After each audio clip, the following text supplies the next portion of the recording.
Hello, everybody. Welcome to another installment of Heal the Shadow in Your Relationships, too. And I am so pleased to have with me here today the lovely Lauren Francis. Thanks for being with us, Lauren. Thanks for having me. And I'm going to tell the people a little bit about you. Lauren Great. Francis is an author. She's a media personality. She's a leading expert in the field of online dating, and she has been called the Man Whisperer by Extra, the Flirt Fairy by Victoria's Secret, and is the author of Dating, Mating, and Manhandling, the international bestseller and guidebook for women on a mission to get in control of their love lives. She's been featured on Bravo, Extra, VH1, Oxygen, NBC, and in publications like Glamour, Elle, Self Magazine, and more, much more. So Lauren's transformational man magnet makeovers for online dating are without peer, and they have created hundreds of happy relationships and have been featured on the Ricky Lake Show. So again, Lauren, such a pleasure to have you here. Thank you. Thanks, Neola. And we are talking about healing the shadow. Yes. So, do you have actually a little bit of a definition for what you think of when you think of as the shadow?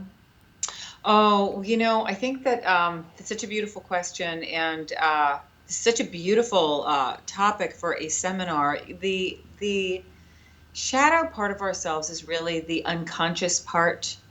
It is the part that is, they say that the subconscious mind is like an elephant and the conscious mind is like a baby that's riding the elephant. That's been an analogy that's been used. So we might think that we're really in control of our behavior or our emotions or our lives. And then all of a sudden, this just kind of big, lumbering things moves us to the left when we think that we're going in the right direction. Or it's the reason why people can get very close to what they think that they want and sabotage it. They just say something that is really off-putting, or they sleep through.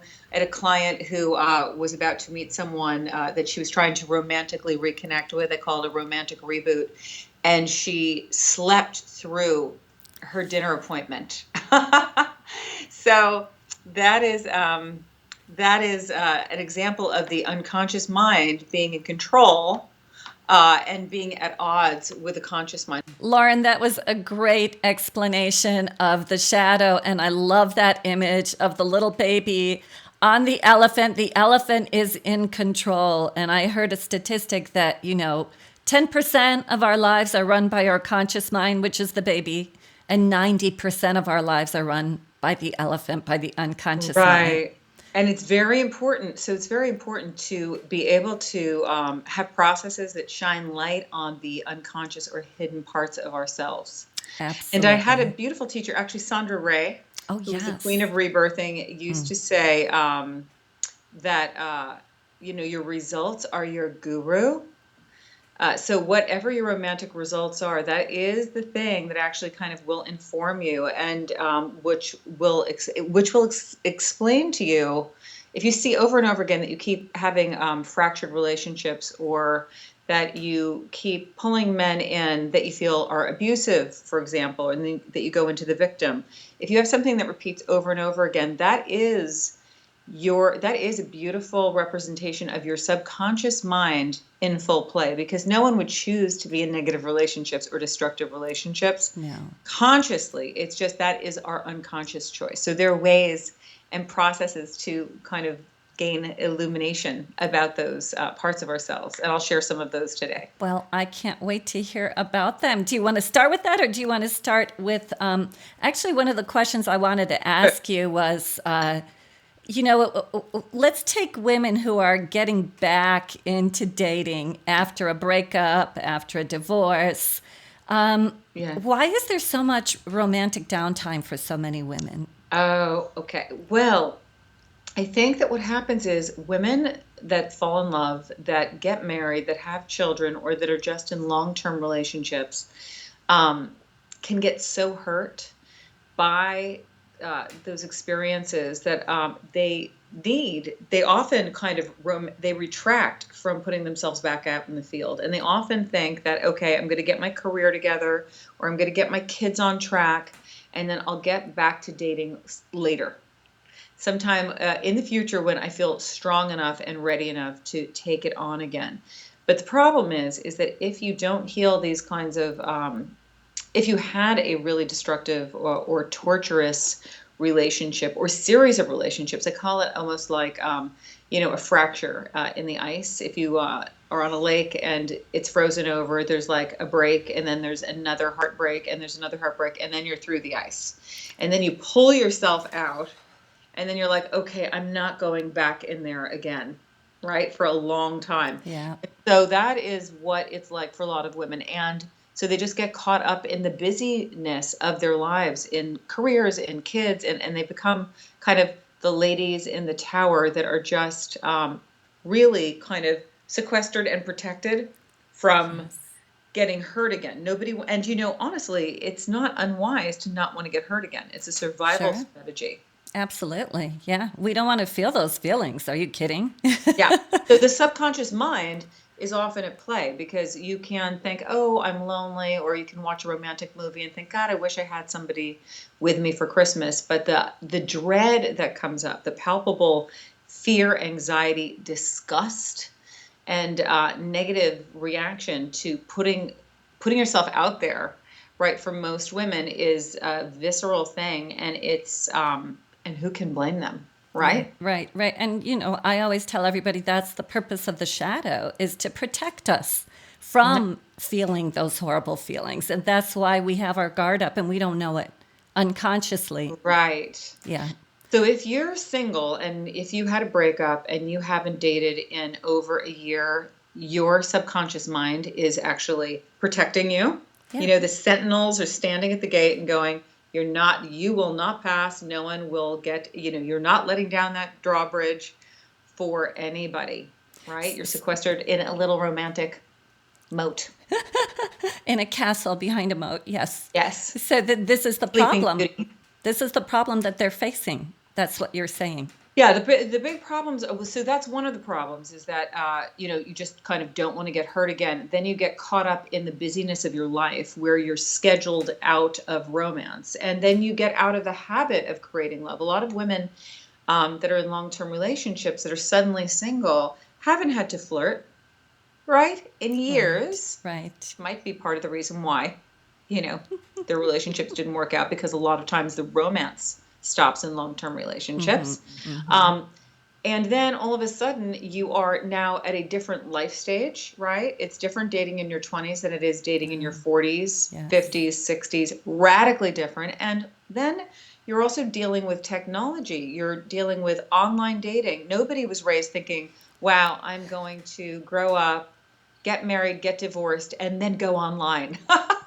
And what it takes to date online is you've got to be a great copywriter, you've got to be a great marketer, you've got to be you have to be great at product development, because online dating is about creating what I call a romantic lifestyle brand, and that is you. And you need to know how to market yourself effectively, take great photos, be a great stylist, and then know how to screen for and vet men for successful partnerships. So it's no wonder that women are just really turned off. And then there's sexting and texting, and I mean, it's very, very overwhelming. Today, the dating field is the most, it's the greatest opportunity. It's like the gold rush. It's like the Wild West. There are millions of men at a woman's fingertips, but knowing how to successfully put yourself out in a safe way is why God made me. Or one of the reasons. It's my specialty. Awesome. It's quite overwhelming for many women. That is a lot of skills that you're naming there that everybody has to get up to speed with. And then you have to know how to love yourself in the midst of it and create a good relationship too. So it's overwhelming. There's that. Yes.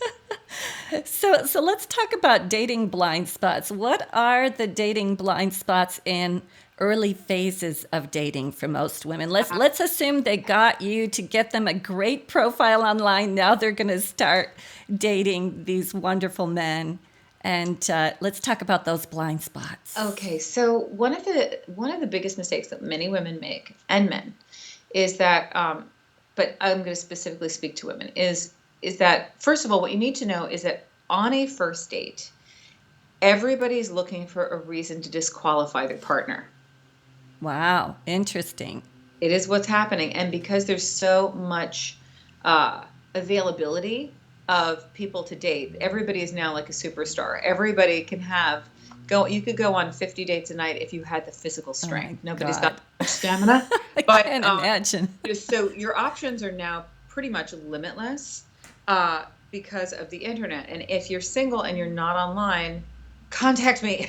There's no reason for anybody to be single anymore. There's so much availability of men um, out there. But um, so the first thing is to not be self-defining in the area of relationships, and to be on your date and not understand that basically it's a job interview. The guy's interviewing for the position of being your romantic uh, partner, and he's also interviewing you. And so if you've dated, if you bring your dating skills that you had when you were in your teens or your 20s or the last time that you were single, you will probably have outmoded or outdating dating skills. So the first blind spot is just actually information. So the fact that you're all on this call and in this series means that you're educating yourself about a really important part of a person's life. So on first dates, it is important for you to know how to flirt effectively. So if you don't know how to flirt, I'm going to teach you some tips. And the so one of the blind spots might be that you think that the connection is about the man kind of approving of you. How do I look? Am I coming across well? How are what's going on with the size of my thighs? Or Ugh, you might be kind of looking at him and just judging him based on how he looks or how he's presenting. So it's a basic misunderstanding about how to actually deeply connect with another person very quickly. thank you. I'm so happy you said that. And most people have blind spots in this area. So the thing about a first date is that it's not about. I often have women say, "Oh, all he did was talk about himself. He just talked about himself. He's so conceited. He didn't want to know much about me." The reality is that first dates, really, all men are like used car salesmen. They know how many miles the thing's got on it. Even if they've turned back the odometer, they know how many wrecks they've been in romantically. They know what's under the hood and if it's working, and under what conditions and for how long. So their job is to basically do a peacock dance that is basically a pick me please kind of uh, dance for you, and your job is to just literally be impressed. And it's interesting, most women don't know how to just be impressed. And one of the reasons why women withhold their approval of men or their admiration, which is what men are looking for on a first date, they're really Right, looking to see if what they've got is exciting enough for you, right? If you're hooked right, enough, it's like a right, peacock dance. And, in the peacock world, right? I don't know if right. you know why peacock's feathers have so many eyes Oh, on them. It's because the peahens actually get hypnotized by staring at all of these eyes so that the male can lunge at them and mate with them. They woo. actually put her in a little trance. So Trance. when men are with you, they'll say, "Oh, I crushed it in the boardroom today," or, "Oh, I wouldn't let valet park my Bentley. Uh-huh, I park it on uh-huh. the street," or, Right. "I just went snowboarding and I almost ran into a tree, but I did a double, triple flip."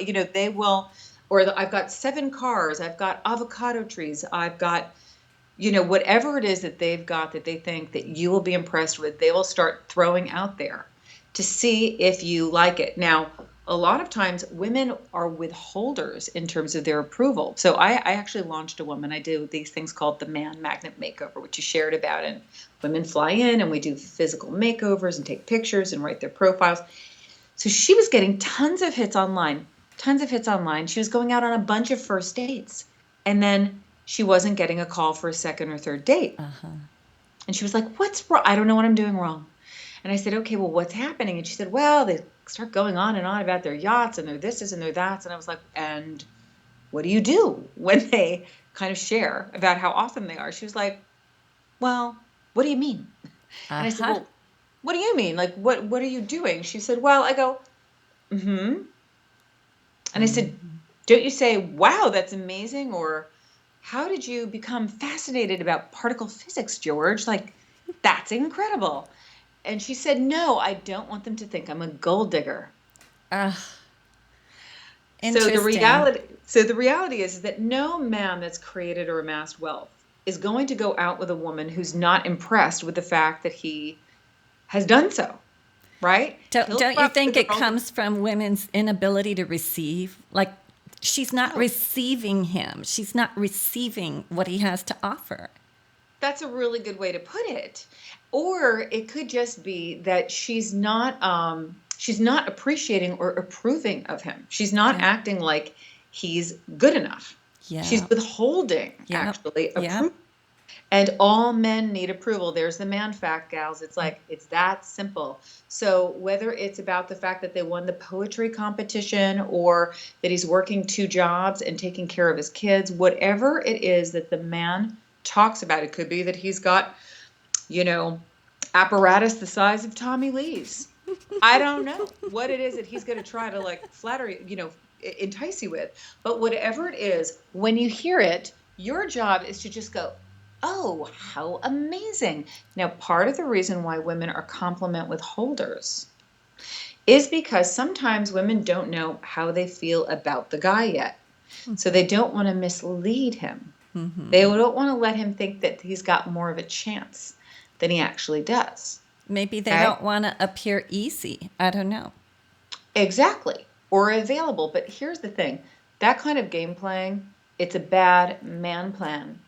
And what you want to do is you never need to see the person again, right? If you go out on a first date, you never need to see the person again. So you'll never lose by really connecting with a person on a heart level. So the big blind spot takeaway here is that the first date's not about you.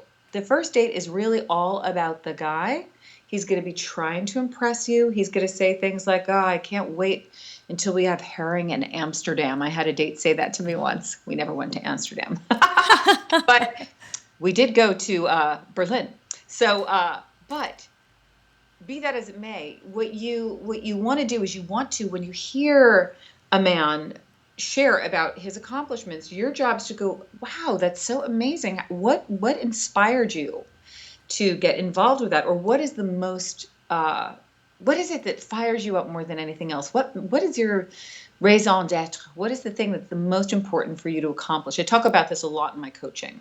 Show an interest, in other words. Show an interest. Be interested. Be curious. Yeah. Be curious. Yeah. And what will happen is during that process, you will learn a lot about what makes this guy tick. And you'll find out, about his availability for real compatibility with you but that's a whole other coaching.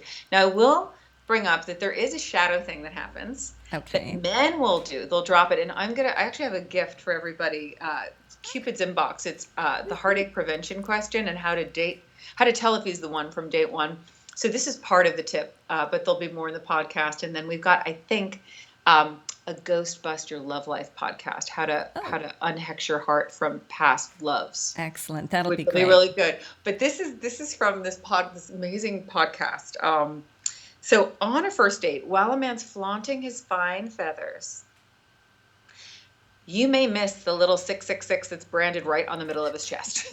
And it's going to be just a little one-liner sometimes. It'll just be, it's almost passed off as a little joke. I call them the lemon drops, right?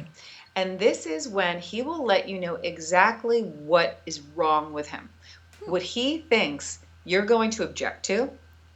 And if you don't, if you really create a fuss when he objects to it, he actually will not probably move forward and date you no matter how hot you are. Okay, so a lemon drop looks like this. He'll be talking about his Oscars or his Emmys or the new car he just bought, and then he'll say, "My ex is psycho," or say, "All my relationships end up the same way in court," or he'll say, "I don't believe in love," or "I just want to have some fun." Right? Or, "Oh, I just am out of a really, I'm not ready for anything too heavy right now." It'll just be a one-liner. I had a guy who said, "I'm a pervert." Okay. Good to know. Good to know. Good to know. I had a client who, the guy said, "I'm cheating on my mistress," and she laughed. And then 3 years later, she sat bolt upright in bed and realized, oh my God, he told me on his first date, on our first date, that he was cheating on his mistress, and she found out he was actually sleeping with the dog walker. So he said right away he was unfaithful. And so what will happen is on first dates, their shadow side, men are much more honest about what their, girls have Spanx, makeup. We would never be so blatantly honest about our foibles. But men on a first date, they know why their last 3 relationships didn't work out. They know what they were dragged to therapy to talk about by their ex-wives. So they will let this important information slip. And if you listen for it, it will surely come. Almost every single man on a first date or a second date will tell you what he thinks is wrong with him and what he's afraid you may object to. And the problem is that most women are nice. So they, first of all, you're not expecting to hear that information. Most women aren't listening for it. Now that you know about this, I want you to listen for it because you'll hear it. And then when you do hear it, most women pretend it didn't happen. So if the guy says, "Yeah, I really got it. I've had a vasectomy. I don't want children," the woman will think, "Oh, he's so handsome. He'll reverse that for me." Right? Not. If the man says, "I never want to get married," they'll think, "Yeah, well, we'll see." Yeah. And then what happens is she sees 3 years into the relationship that he meant what he said. So, So good. Good. We got a lot of great shadow stuff there to look for, and I love hearing that the man is going to always reveal himself. You're absolutely right. They're much more straightforward than we think they are. They're better at shopping for relationships and cars often than women are at shopping for husbands. They're very direct. And so if they kind of show you, this is I've got the best grade A sperm on the block, pick me please, and I'm in debt. Like the guy will say, "Yeah, I was taken out by the crash and I'm rebuilding." If a woman, when you hear that information, your job is to lean in and go, "Oh yeah, that was so tough for so many people. Did you lose it all? Like what happened?" Yeah. And the guy will go, "Yeah, and then I've got alimony." And if you're a woman who wants to be supported and have children, that, Yeah, check, please. that's the deal breaker right there. And see, right. So let's talk about your program, Legendary Love, and you talk about healing heart wounds. Yes. So I love this topic because that is very much like the shadow, the stuff in the shadow, the heart wounds. Right. So yeah. So basically, everybody has a heart wound, and everybody has their own version of heartbreak. And it's really interesting because people can go through similar experiences, but it has different effects on everybody. Like 3 children can come from the same difficult family, and one can be the president of the United States. Somebody's a truck driver. It's really, it's not necessarily about what happens to us. It's what we do about what happens to us. And we do have the opportunity to change our romantic destiny, right? Fate, in my mind, is what happens if nothing changes. And a destiny is, oh, that's a star up above, and you're going to follow that star, and you can change the course of your life. And so the heart wounds are the things that, it's the thing that is the most painful.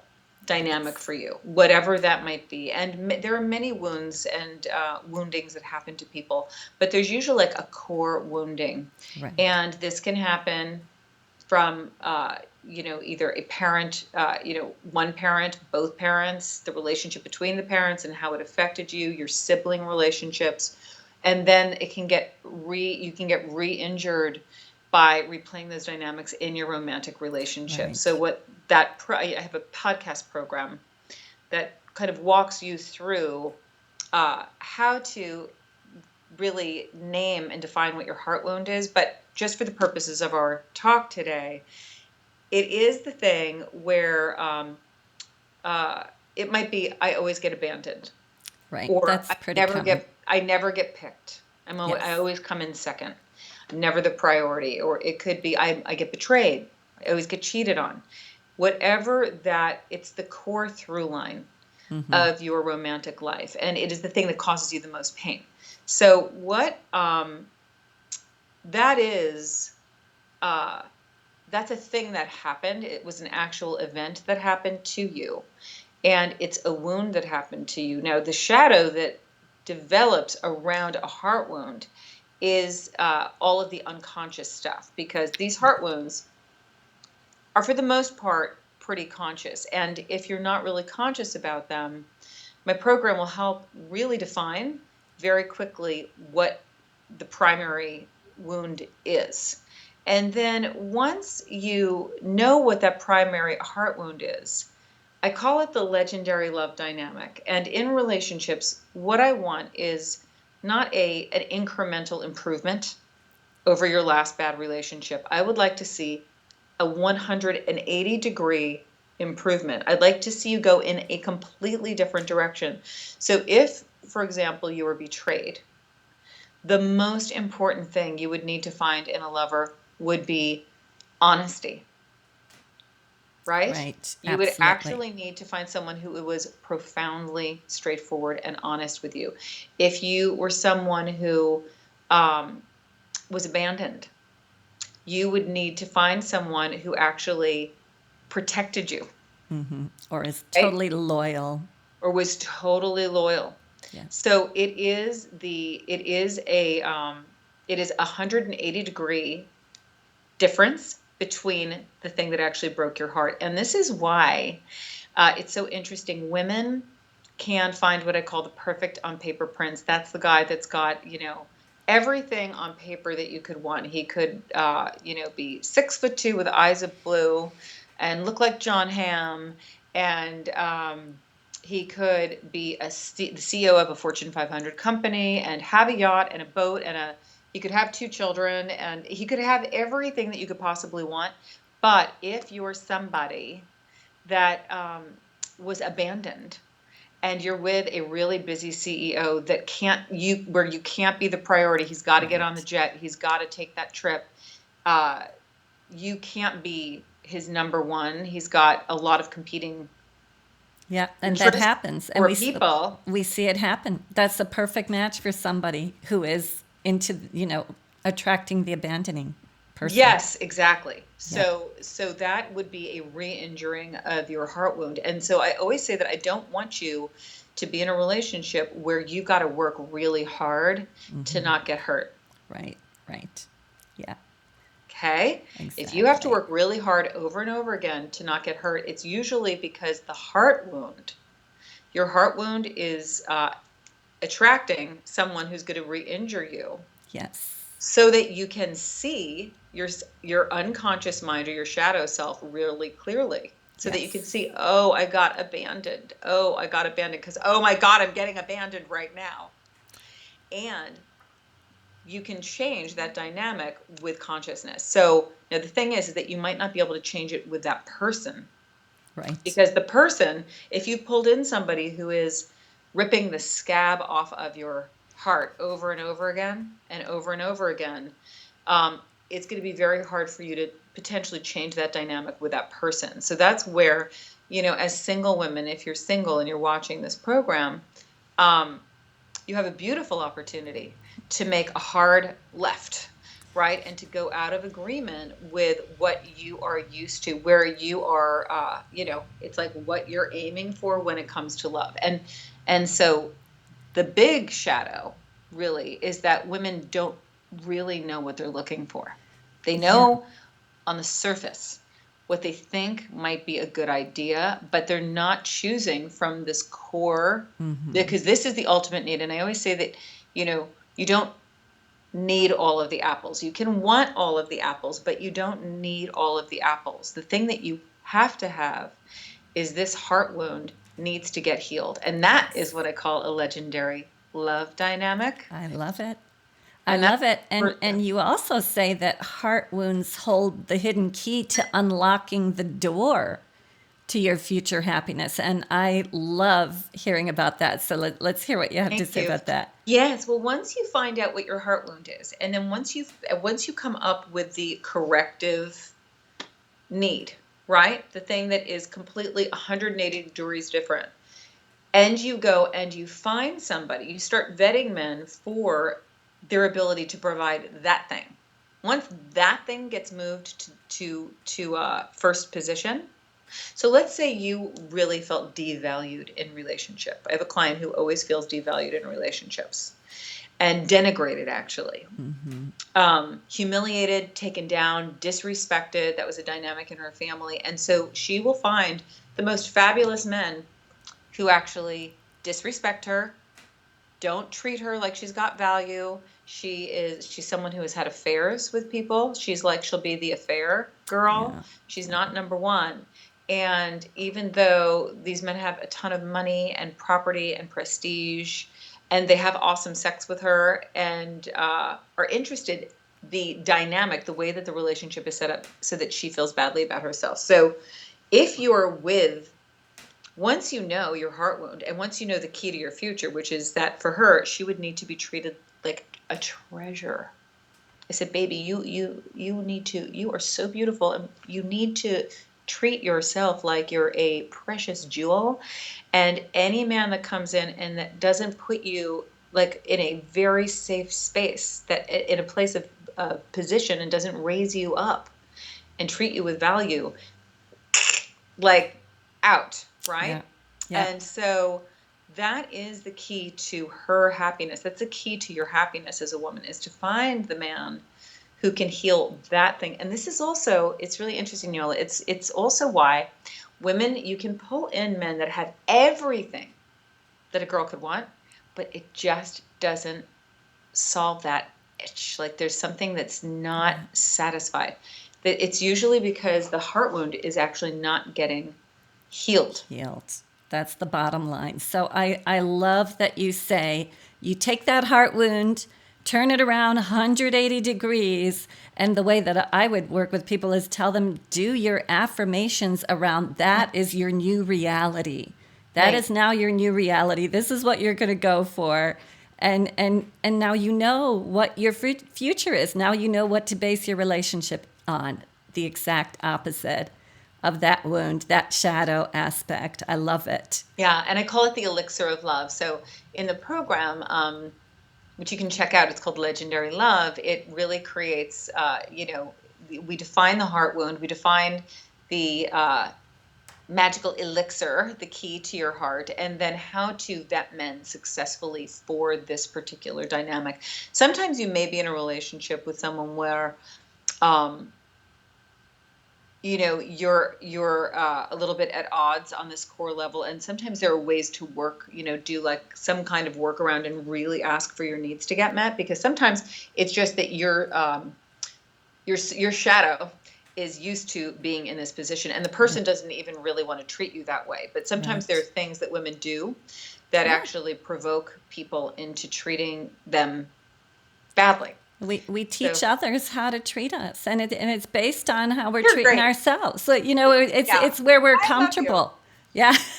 That's right. We do treat people how to we teach people how to treat us. Lauren, it's been a wonderful half hour with you, and I know we could just keep going on and on and on. I've got your website linked down below. I've got your links to your free gifts, and I think you want to tell us about the free gift that you're going to give to our wonderful Yes. viewers. Okay. So we have something called Cupid's Inbox. And this particular, it's a heartache prevention podcast. We've got two podcasts for you. One is how to, when you're on a first date, vet men for their shadow side. What to do when you hear the secret lemon law disclaimer. That was the lemon drop that I was talking about. I called the secret lemon law disclaimer. Perfect. And then what to do when you hear about the guy's shadow side. And then I have something called the Ghostbusters podcast. It's the Unhex Your Heart podcast. And this is actually how to work with your shadow side. If you feel like you're having a hard time releasing or letting go of a lost love, or feel like you were really damaged by a lost love, or if you're still obsessed and trying to get him back, how to really exorcise that person from your consciousness so that you can open up your psychic field to create romance. Beautiful. Sound Wonderful. Good? Sounds absolutely awesome. I know everyone's going to take advantage of both of these. So thank you so much for your generosity. Oh, thank you. Thank you for all your wonderful wisdom, everything that you shared. You're beautiful, and everything that comes from you is beautiful too. So thank you. Oh, thank you so much. Thanks, my ladies. Go find legendary love. Yes, everybody. So thanks again for watching. Heal the shadow in your relationships too. And stay tuned for a very special guest tomorrow as well. Okay. Bye-bye, everybody.